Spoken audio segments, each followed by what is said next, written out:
dear student. Yesterday we have studied the topic the nature of carbon halogen bond. Today we will continue our topic. Today we are going to study method of preparation of haloalkene.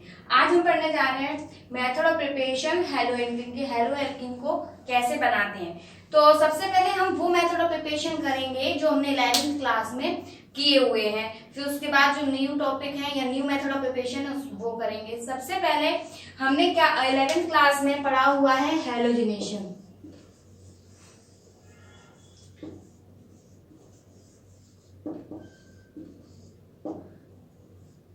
Halogenation से हमें क्या बनाना है, haloalkane. Haloalkane का formula क्या होता है, RX। R की जगह पे आप कुछ भी एल्केन ले सकते हैं, ठीक है। और इसका जनरल फॉर्मूला क्या होता है, CnH2n + 2H2n। क्या कराना है हमें, हेलोजिनेशन कराना है। हेलोजिनेशन के लिए हम क्या करेंगे, कोई हेलोजन लेंगे, किसकी प्रेजेंस में कराएंगे, लाइट की प्रेजेंस में कराएंगे, सनलाइट की प्रेजेंस में कराएंगे। अब जब भी कभी कोई भी रिएक्शन सनलाइट के प्रेजेंस में हो तो वहां पे जो मैकेनिज्म यूज होती है उसको क्या बोलते हैं, फ्री रेडिकल मैकेनिज्म। बिल्कुल याद कर लीजिए कि जहां भी सनलाइट होगी वहां पे फ्री रेडिकल मैकेनिज्म होगी।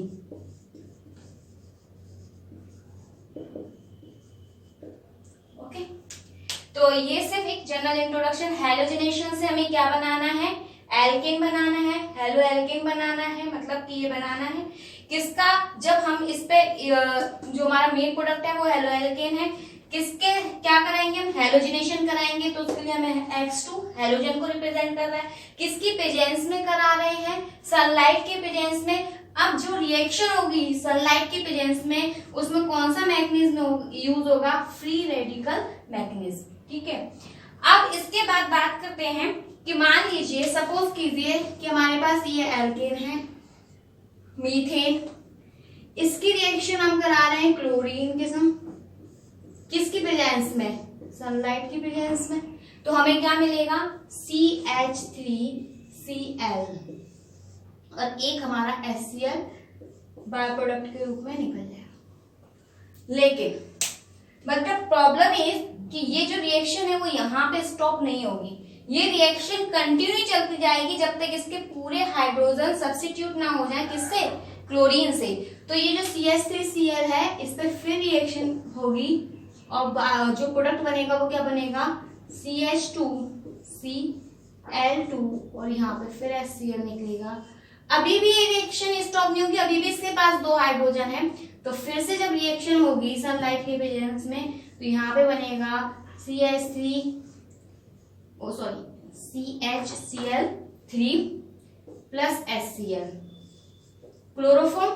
उसके बाद फिर रिएक्शन होगी, अभी भी हमारे पास एक हाइड्रोजन बना है, तो उसके बाद जो प्रोडक्ट बनेगा कार्बन टेट्रा क्लोराइड, और ये रिएक्शन चलती जाएगी सनलाइट की प्रेजेंस में। इसलिए जो मेथड है डायरेक्ट हेलोजिनेशन का, ये हम लैब में यूज नहीं करते। क्यों नहीं करते, क्योंकि हमें यहाँ पे कितने सारे ये प्रोडक्ट मिल रहे हैं, जो हमें एक प्रोडक्ट ही नहीं मिल पाएगा तो हम लैब में इसको यूज नहीं कर सकते। तो यहाँ पे हम लिख सकते हैं नोट पॉइंट डाल के, दिस मेथड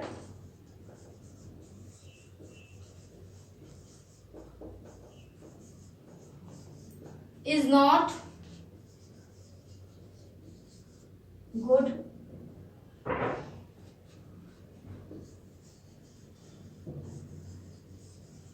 for lab। अगर हम इसको, इस रिएक्शन को कहीं पे सिर्फ यहाँ तक स्टॉप कर सके, हमें जो मेन प्रोडक्ट चाहिए हेलोएल्केन मिल जाए यहाँ तक, तो हम इसका यूज कर सकते हैं। तो ये हम इतना बड़ा सेटअप कहाँ पे लगा सकते हैं, इंडस्ट्रियल में।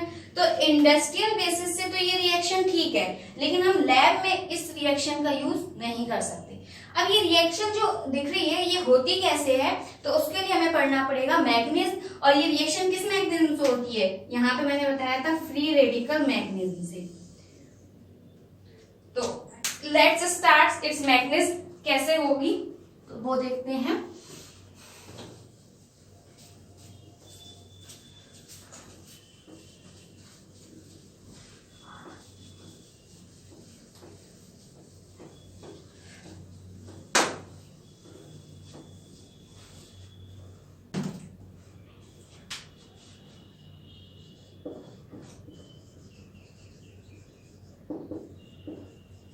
Mechanism of halogenation.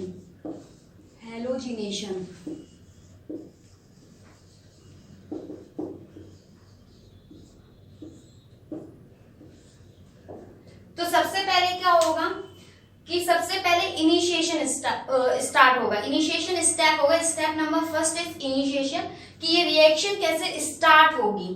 तो सबसे पहले डालिए इनिशिएशन।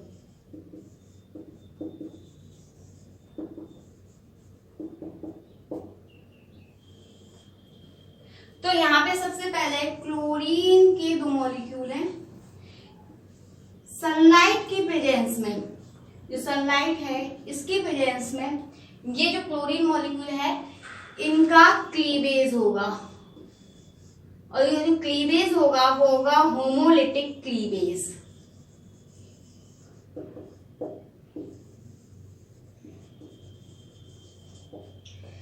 अब हमने 11th क्लास में, we have studied in the 11th class the free radical mechanism हमने पढ़े हुए हैं।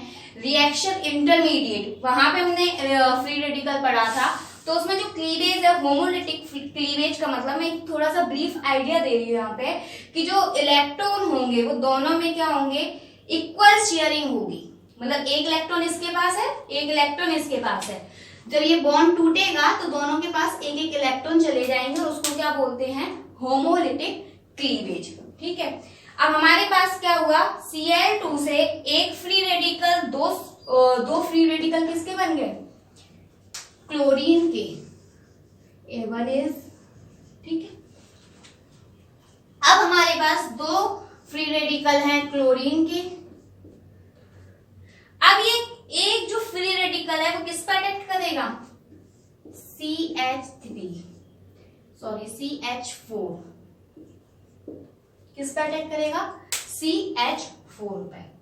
ठीक है। अब क्या करेगा, जो एक क्लोरीन फ्री रेडिकल है इसका भी, जब इसमें भी डिसोसिएशन होगा तो इसके पास इसका डिसोसिएशन कैसे होगा, CH3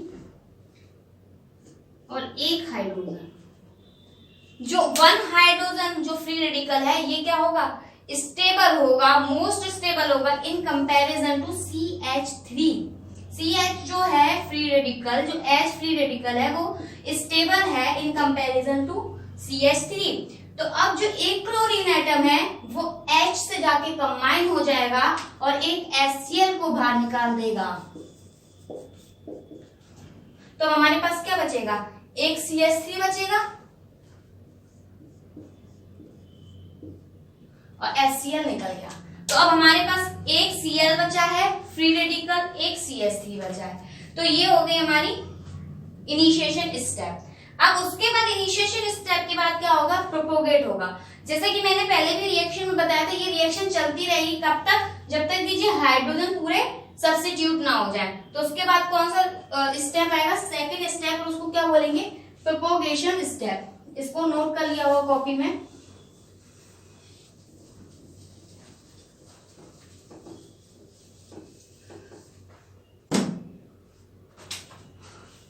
सेकंड स्टेप जो है वो प्रोपोगेशन स्टेप है।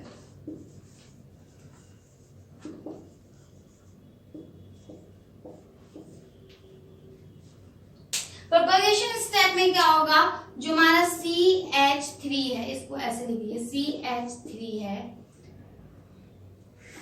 एक H, एक फ्री रेडिकल आएगा क्लोरीन का, और यहां पे क्या बनाएगा, H3C,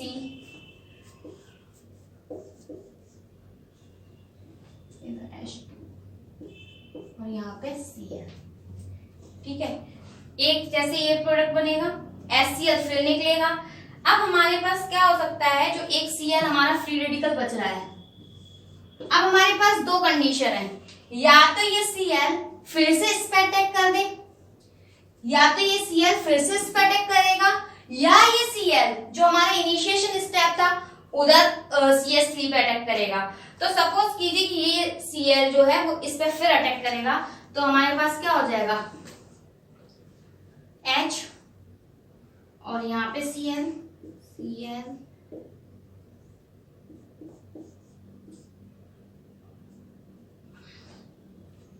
इसको पहले बताना पड़ेगा।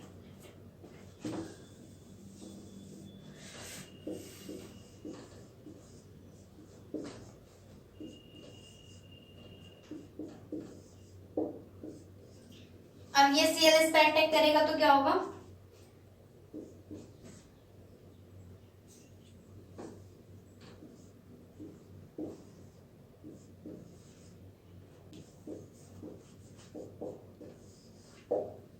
ठीक है। ये दो Cl और दो H2 बचे और एक Cl फ्री रेडिकल यहाँ पे फिर बना। अब ये जो Cl है फिर से इस पे अटैक करेगा, ये ऊपर मैं रफ कर देती हूँ, इसके ऊपर बता रही हूँ इसके आगे की चीज, इसके बाद का स्टेप, ठीक है।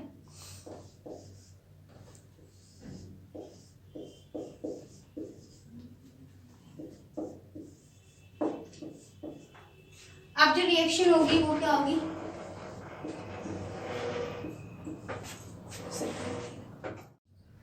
अब इसमें क्या हुआ है, जो एक और Cl जो फ्री रेडिकल है वो फिर से अटैक करेगा इस पे और इसका एक H फिर निकलेगा और यहाँ पे एक Cl रेडिकल फिर बचेगा और इधर क्या बनेगा, क्लोरोफॉर्म का फॉर्मूला होगा ये, ठीक है।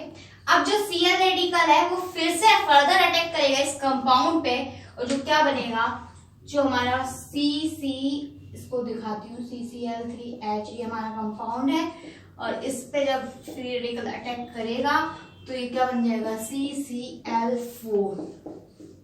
और ये ही मैंने आपको जब रिएक्शन बताई थी तभी बताया था कि ये रिएक्शन ऐसे ही चलती रहेगी जब तक कि हम इसको स्टॉप ना करें, ठीक है। तो अब ये क्या हो, स्टेप हो गया, स्टेप नंबर 2 प्रोपोगेशन, ये हो गया। अब जो है, अब हमारे पास अगर हम देखें उस इनिशिएशन स्टेप में हम देखें तो हमारे पास जो टर्म फ्री रेडिकल बने, एक तो ये बना मिथाइल फ्री रेडिकल और एक हमारे पास है क्लोरीन फ्री रेडिकल। अब टर्मिनेशन स्टेप में क्या होता है, what would happen in the termination step, क्या होगा, जितने भी फ्री रेडिकल है, कितने फ्री रेडिकल बने हमारे पूरी प्रोसेस में, 2 फ्री रेडिकल बने हैं, एक CH3 एक Cl, 2 फ्री रेडिकल बने। अब हम टर्मिनेशन स्टेप में क्या होगी, रिएक्शन कंप्लीट होना चाहिए और जो स्टेबल फ्री रेडिकल है वो आपस में ज्वाइन होंगे, लेकिन जो अनस्टेबल हैं वो क्या होंगे, तो अब जो बच्चे पूछते हैं कि सर मैम वो फ्री रेडिकल का क्या हुआ, तो वो जो अनस्टेबल है तो वो वैसे ही नहीं रहेंगे, वो अपने आप डिस्ट्रॉय हो जाएंगे, जो स्टेबल है वही रहेंगे रिएक्शन में।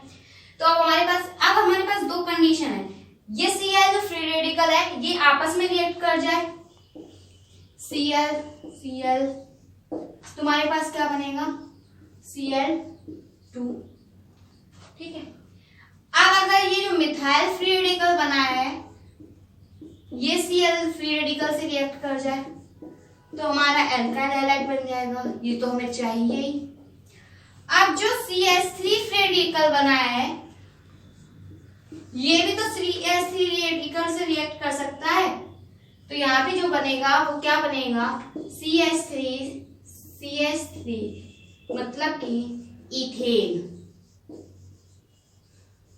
तो आपसे क्वेश्चन पूछा जाता है कि जो हैलोजिनेशन है उसमें इथेन भी बनता है क्या, बनता है लेकिन बहुत ट्रेस अमाउंट, मतलब बहुत छोटी अमाउंट में इथेन भी यहाँ पे फॉर्म होता है। और कैसे होता है वो आपको मैकेनिज्म जब आप पढ़ेंगे तभी आपको पता चलेगा कि फ्री रेडिकल में हैलोजिनेशन में इथेन का भी फॉर्मेशन होता है। तो यहाँ पे हमारा एक मेथड ऑफ ऑक्यूपेशन कंप्लीट हुआ। इसको अगर हम थोड़ा सा और इसमें 1-2 स्टेप है वो देख लीजिए। प्रॉपर्टीज बोल सकते हैं कि जो इसकी रेट ऑफ रिएक्शन है इन रिस्पेक्ट टू हैलोजन, तो कौन सा हैलोजन कैसे रिएक्ट करेगा उस पर देखी जाए तो फ्लोरीन, क्लोरीन, ब्रोमीन और आयोडीन, ठीक है। आयोडीन में जो होगी बहुत स्लोएस्ट रिएक्शन होगी, वहीं अगर फ्लोरीन की बात करें तो बहुत फास्टेस्ट रिएक्शन होगी। इसलिए ये रिएक्शन में हम फ्लोरीन का यूज नहीं करते हैलोजन में, क्योंकि अनकंट्रोलेबल रिएक्शन है और क्लोरीन और ब्रोमीन जो है वो कंट्रोलेबल रिएक्शन में इसको कंट्रोल कर सकते हैं। तो ज्यादातर जो हेलोजन लिए जाएंगे वो कौन से लिए जाएंगे, क्लोरीन और ब्रोमीन। लेकिन आयोडीन जो है वो बहुत स्लोएस्ट रिएक्शन है, तो हमें इसके लिए क्या करना पड़ेगा, ये क्या होता है रिवर्सिबल रिएक्शन होती है, वापस बैक चली जाती है एल्केन में। तो हमें यहाँ पे क्या करना पड़ता है, हेलोजन एसिड का यूज करना पड़ता है, तब हम इस रिएक्शन को प्रोसीड करा सकते हैं।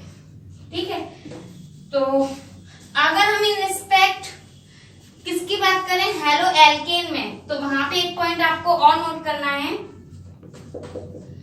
जैसा कि हमने 11th क्लास में पढ़ा हुआ है, टर्शरी, सेकेंडरी और प्राइमरी। टर्शरी जो हेलो एल्केन होंगे उनमें रिएक्शन फास्ट होगी इन कंपैरिजन टू सेकेंडरी, और सबसे स्लोएस्ट किस्म होगी प्राइमरी में, क्यों हमें पता है कि स्टेबल कार्बोकैटायन टर्शरी में बनता है। तो ये 2-3 पॉइंट आपको इस रिएक्शन से रिलेटेड याद रखने हैं। और ये first method of preparation complete हुआ और ये हमने 11th क्लास में भी पढ़ा हुआ है। तो इसकी मैग्नीज और रिएक्शन और ये जो 2-3 पॉइंट मैंने बताया वो आपको याद रखने हैं। अब next method of preparation we will continue in the next video. So note कर लिया होगा, मैं समझती हूँ कि आप लोगों ने ये नोट कर लिया होगा कॉपी में। Thank you.